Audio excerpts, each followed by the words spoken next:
आज हम लोग ऊष्मा के बारे में पढ़ेंगे और ऊष्मा संचरण के बारे में पढ़ेंगे, ऊष्मा संचरण की विधियों के बारे में पढ़ेंगे। ऊष्मा क्या है? ऊष्मा एक प्रकार की ऊर्जा है। ऊष्मा क्या है? ऊर्जा।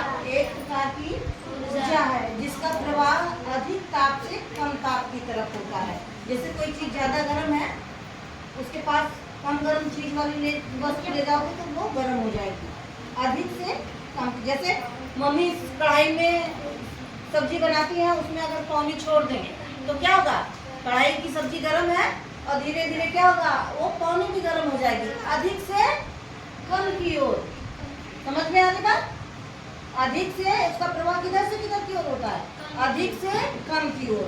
जिधर चीजें ज्यादा गर्म होंगी उधर से कम गर्म की तरफ उसका प्रवाह होगा। और ऊष्मा का मापन किससे करते हैं? जूल, कैलोरी और किलो कैलोरी। 1 कैलोरी बराबर 4.18 जूल। 1 किलो कैलोरी बराबर 1000 कैलोरी। और उसको अगर जूल में बदलेंगे तो क्या हो जाएगा? 4.18 गुणे 10⁻³ जूल।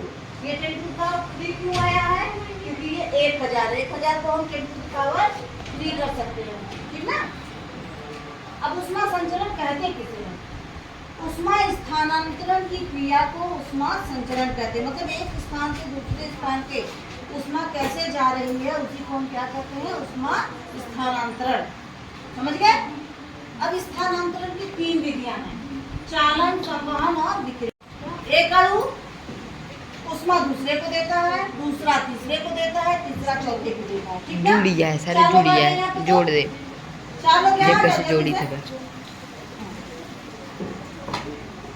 जल्दी से। जैसे एक लोग आ रहा,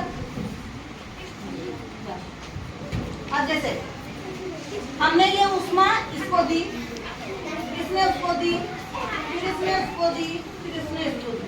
ऐसे 1 by 1 कौन देता है? टोस में होता है। जैसे मम्मी कढ़ाई पानी में छोड़ दी, तोड़नी को कढ़ाई में छोड़ दी तो क्या होगा? ऊपर तक गर्म हो जाएगा, ऐसे ही गर्म होगा। उसका एक अणु इसको देगा, गर्माहट उसको देगा, उसको देगा, उसको देगा, ठीक ना? तो ये किसमें होता है? चालन में। किसमें होता है? और चालन किसमें होता है?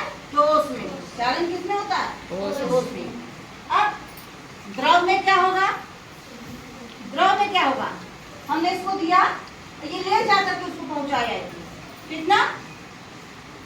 इसका मतलब वहां तक ऊष्मा जाने के लिए एक माध्यम की आवश्यकता हुई।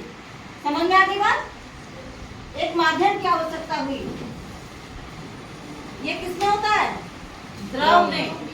द्रव में संवहन द्वारा ऊष्मा का संचरण होता है।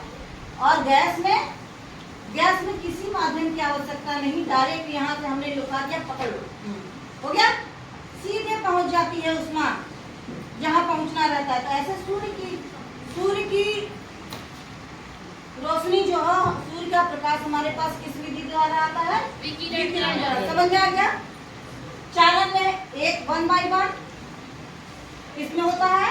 ठोस में, ठीक? और द्रव में ये ले जाके उसको पहुंचा देगा। माध्यम की आवश्यकता ठोस में भी थी और द्रव में भी थी, और विकिरण में सीधे पहुंच गई। हाँ, समझ में आ गई बात? समझ गए?